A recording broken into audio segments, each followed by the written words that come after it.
Процес не над кримськими татарами, а над системою, яка знущається із кримських татар. Так адвокат Микола Полозов охарактеризував судилище, що почалося над Наріманом Джелялом і братами Ахтемовими у так званій справі про диверсію на газопроводі. Засідали у закритому режимі, підсудних до зали засідання доставили, але нікого зі слухачів не допустили. Держатся они очень хорошо, настрой у них боевой, они готовы отстаивать свою невиновность.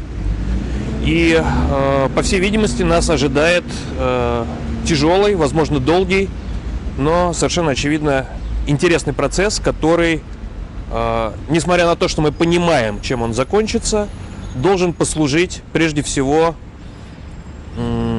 примером процесса не над крымскими татарами, а процесса над системой, которая в настоящий момент измывается и издевается над крымскими татарами, которая осуществляет эти репрессии.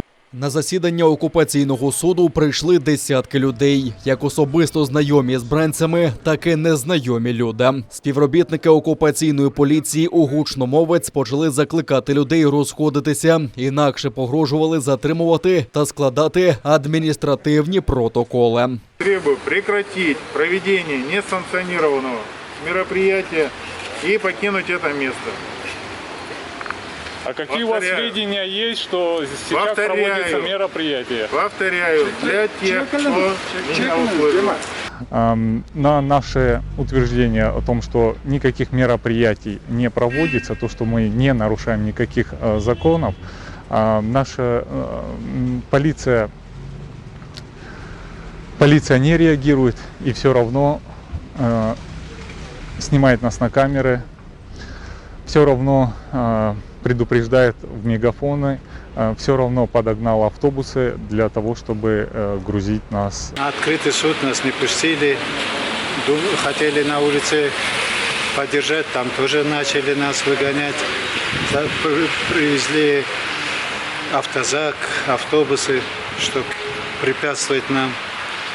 Любой ценой стараются нас, чтобы мы не собирались, не сплощались.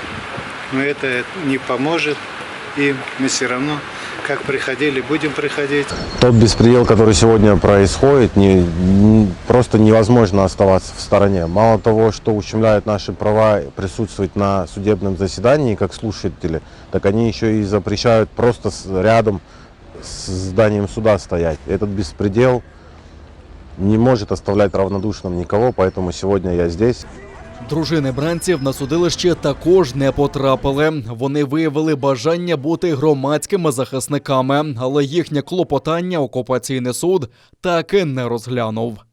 Мы подали ходатайство, заявление для того, чтобы нас пустили как защитников, в качестве защитников, но пока еще до наших ходатайств не дошли. Ребята чувствуют себя хорошо, передают всем огромный привет, селям алейкум передают. Вот. Ну, конечно, бы очень хотелось зайти, их увидеть хотя бы вот на пару минут.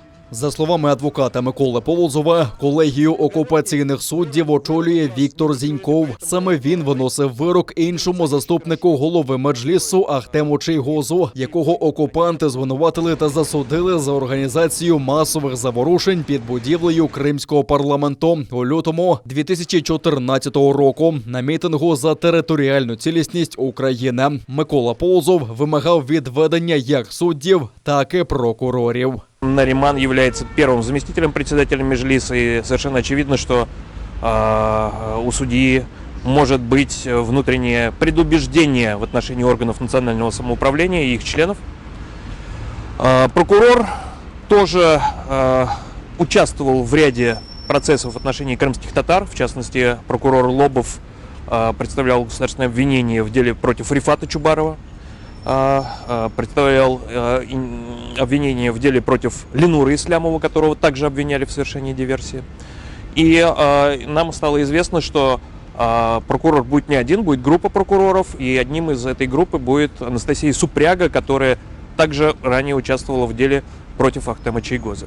Жодне з клопотань сторони захисту так званим судом не було прийнято. Також стали відомі результати розслідування, розпочаті після заяви підсудних про катування. Військове управління слідчого комітету не порушувало справи проти співробітників ФСБ, які катували підсудних, вибиваючи необхідні свідчення. Нагадаю, першого заступника голови Меджлісу Нарімана Джеляла, а також братів Азіза та Асана Ахтемових окупанти затримали під час облав 3 та 4 вересня минулого року. Їх безпідставно звинуватили у нібито диверсії на газопроводі у селі Перевальне під Сімферополем. У Меджлісі цю сфабриковану справу називають помстою окупантів за саміт Кримської платформи, де серед інших брав участь і Наріман Джелял. Там упевнені, що Росія планує визнати представницький орган терористичною організацією та розпочати ще масштабніші репресії проти кримських татар.